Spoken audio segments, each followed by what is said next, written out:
Morning, everyone. It's Ben Cullen. Thursday, April 23rd already, which is crazy.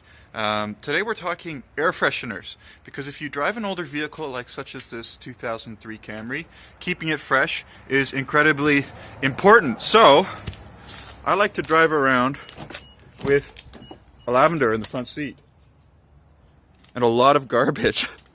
Holy smokes, how did all that garbage get there? I think Sam was driving my car. No, this is not air freshener for my very dirty car. I bought this lavender to go into the rose garden because I like to plant lavender with my roses, and I don't really like roses, actually. My grandfather loved roses, so I put in a rose garden for my grandpa.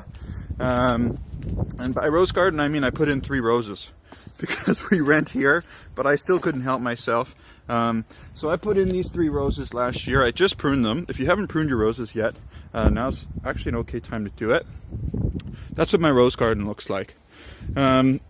So last year I had a lavender here as well. People like to interplant lavender with roses.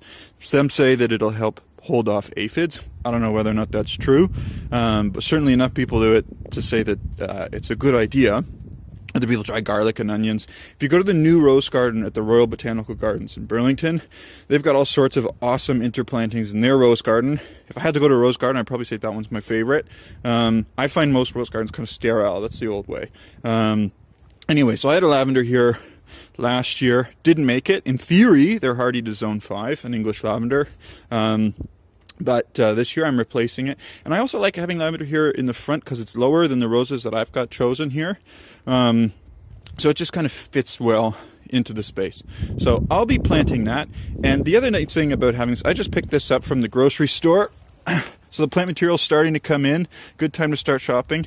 You know, we don't do pansy plantings in our garden, kind of shoulder season annuals. We don't really do, but I like having this because it's in bloom, it's pretty, it's fragrant, and it just kind of shows that spring is coming, and maybe if we cross our fingers it'll last till next year. So anyway, Ben Cullen, that's my rose garden. You can prune now if you want to. If you're looking for a resource on how to do that, Colleen Viskoff, CAULEEN-VISCOFF, Peterborough Hort Society, Peterborough. Her website is lush-gardens.com. She's got some good articles on rose growing, rose pruning, rose moving. So definitely check that out. Or markcullen.com's got some articles as well. Ben Cullen, Thursday, April 23rd. Thanks for tuning in.